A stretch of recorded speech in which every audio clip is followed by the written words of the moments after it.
This channel does not promote any violent, harmful, or illegal activities. All content provided by this channel is meant for an educational purpose only. তিলোত্তমার বাবা মায়ের আবেদনে সাড়া, হাইকোর্টের নজরদারিতেই হবে আরজিকর কাণ্ডে তদন্ত, নির্দেশ সুপ্রিম কোর্টের। বিচারপতি তীর্থঙ্কর ঘোষের এজলাসেই হতে পারে শুনানি, জানিয়ে দিলেন প্রধান বিচারপতি।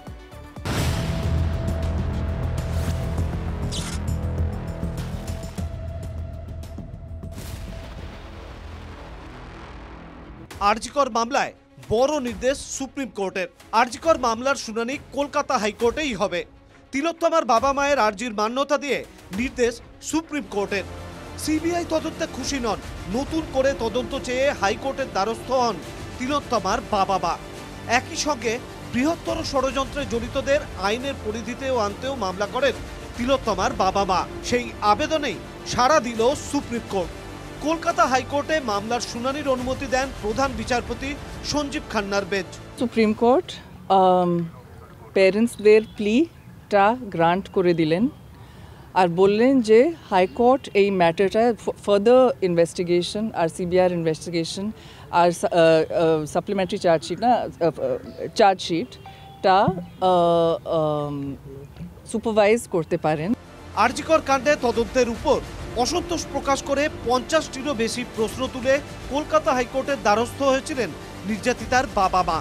কলকাতা হাইকোর্টের বক্তব্য ছিল, যতক্ষণ এই মামলা সুপ্রিম কোর্টের তত্ত্বাবধানে হচ্ছে, সুপ্রিম কোর্টের নির্দেশ ছাড়া এই মামলা তারা শুনতে পারবেন না। সোমবার শীর্ষ আদালত জানিয়ে দেয় হাইকোর্টের সিঙ্গেল বেঞ্চ এই পিটিশনের শুনানি করতে পারবে।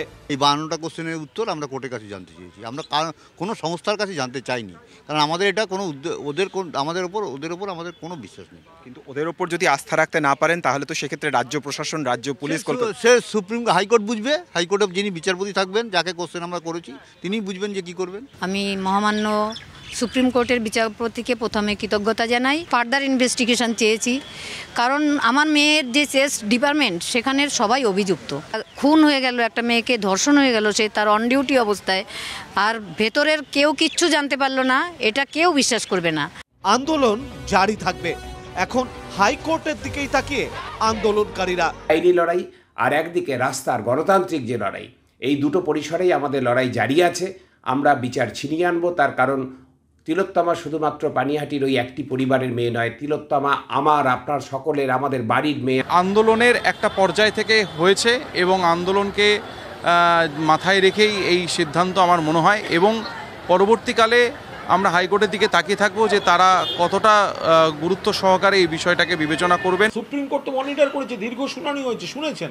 তারপরেও যখন ওনারা কোনো আবেদন করেছেন, সুপ্রিম কোর্ট যখন বলেছেন সেটা আবার হাইকোর্ট শুনতে পারে, তো শুনবেন। এখানে রাজনৈতিক কোনো আমাদের সমর্থন, আমাদের আপত্তি, আমাদের প্রতিবাদ, এসব কোনো প্রশ্নই ওঠে না।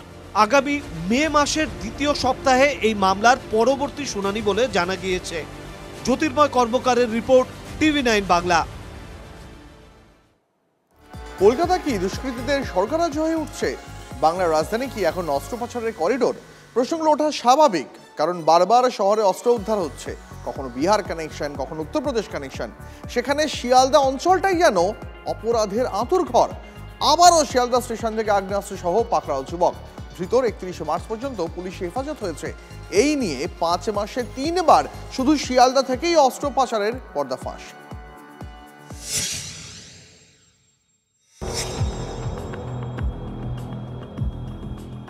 দিনভর জমজমাট শিয়ালদা স্টেশন চত্বর। লক্ষ লক্ষ মানুষ আসেন, কাজ করেন, বাড়ি ফিরে যান। সেই ভিড়ের মধ্যেই আগ্নেয়াস্ত্র নিয়ে মিশে যাচ্ছে দুষ্কৃতীরা। ভাগ্যিস পুলিশের কাছে খবরটা পৌঁছেছিল।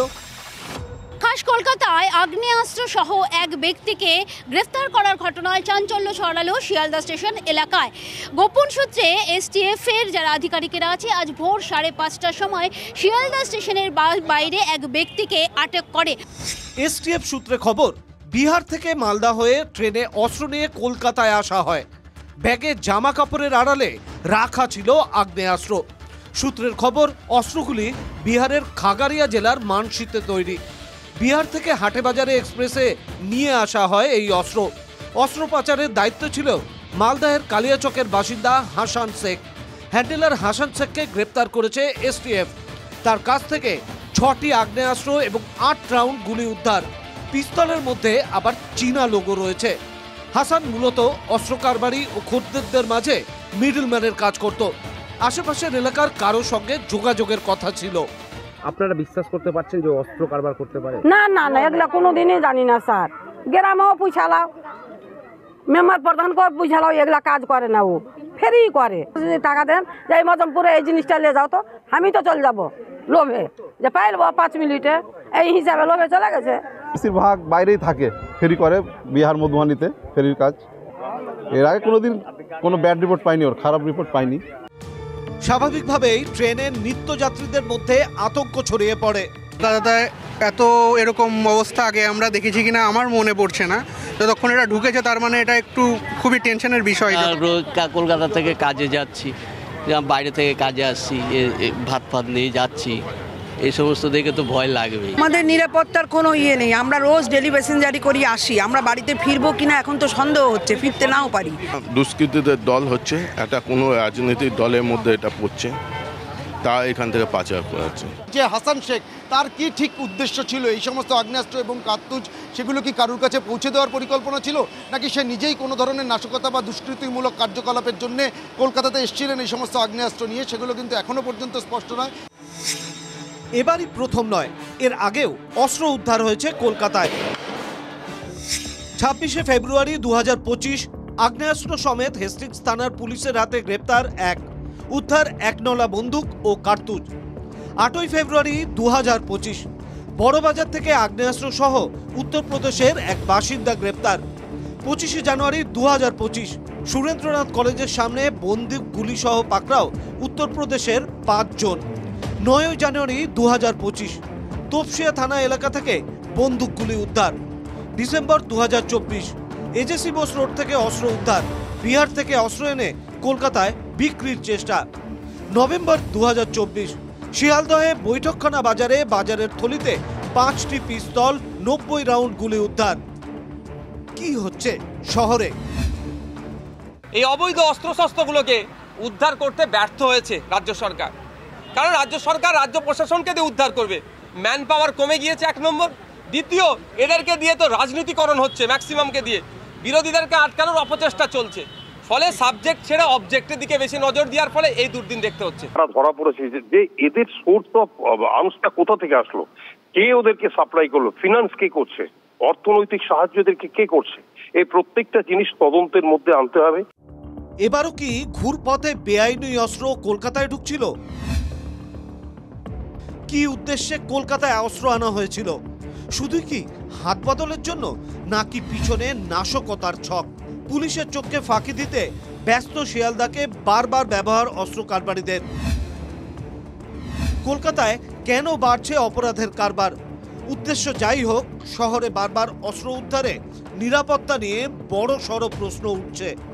সুপ্রিয় গুহ ও সোমা দাসের রিপোর্ট, TV9 বাংলা। বসিরহাট জেলা পুলিশের হাতে গ্রেফতার মনিরুল ইসলামকে নিজেদের হেফাজতে নিতে চায় STF। গত সপ্তাহে আগ্নেয়াস্ত্র সহ মনিরুলকে গ্রেফতার করে বসিরহাট জেলা পুলিশ। তার কাছ থেকে উদ্ধার হয় 3টি ডাবল ব্যারেল বন্দুক এবং 21 রাউন্ড কার্তুজ। সূত্রের খবর, মনিরুলকে জিজ্ঞাসাবাদে হাজী রশিদে মোল্লা নামে এক ব্যক্তির খোঁজ পাওয়া যায়। বিবাদীবাগের অস্ত্রের দোকানের কর্মীদের কাছে বিভিন্ন সময় আগ্নেয়াস্ত্র এবং কার্তুজ বেআইনিভাবে বিক্রি করত ওই হাজী রশিদ মোল্লা, এমনটাই সূত্রের খবর। হাজী রশিদ মোল্লাই কি এই আগ্নেয়াস্ত্র বিক্রি করেছিল মনিরুলকে কি বিক্রি করা হয়েছিল লাইসেন্স প্রাপ্ত অস্ত্রের দোকানের বন্দুক এবং কার্তুজই? কার কাছ থেকে কত টাকার বিনিময়ে আগ্নেয়াস্ত্র কিনেছিল মনিরুল? সেই বিষয়ে নির্দিষ্ট তথ্য পেতে মনিরুলকে নিজেদের হেফাজতে নিতে চায় STF বেঙ্গল।